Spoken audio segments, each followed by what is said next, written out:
নদীর ধারের একটি ছোট গ্রামে বসবাস করত হাসিব নামের এক ছেলে। তার পরিবার ছিল গরিব, বাবা রিকশা চালাতেন আর মা বাজারে শাকসবজি বিক্রি করতেন। জীবন ছিল কঠিন, কিন্তু হাসিবের ছিল একটি স্বপ্ন। সে একজন ইঞ্জিনিয়ার হতে চেয়েছিল। প্রতিদিন সকালে হাসিব মায়ের সঙ্গে বাজারে সাহায্য করত, তারপর ছেঁড়া ব্যাগ কাঁধে খালি পায়ে দৌড়ে যেত স্কুলে। সহপাঠীরা তার ছেঁড়া জামাকাপড় নিয়ে হাসাহাসি করত, কিন্তু সে কখনো দমে যেত না।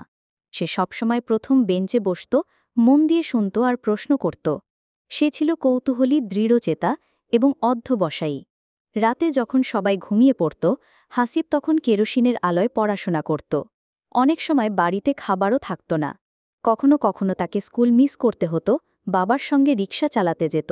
কিন্তু ভিতর থেকে সে কখনো আশা হারায়নি।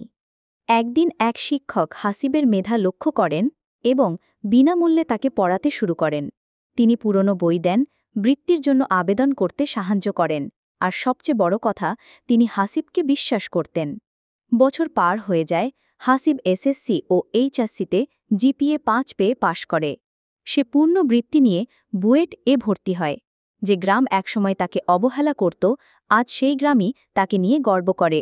স্নাতক শেষে হাসিব বিদেশে চাকরির প্রস্তাব পায়, কিন্তু সে দেশে থেকে যায় এবং একটি সাশ্রয়ী মূল্যের সোলার পাওয়ার কোম্পানি তৈরি করে, যাতে গ্রামাঞ্চলের ঘরে ঘরে বিদ্যুৎ পৌঁছে যায় আর কোনো শিশু অন্ধকারে পড়তে না হয়, যেমনটা তাকে করতে হয়েছে।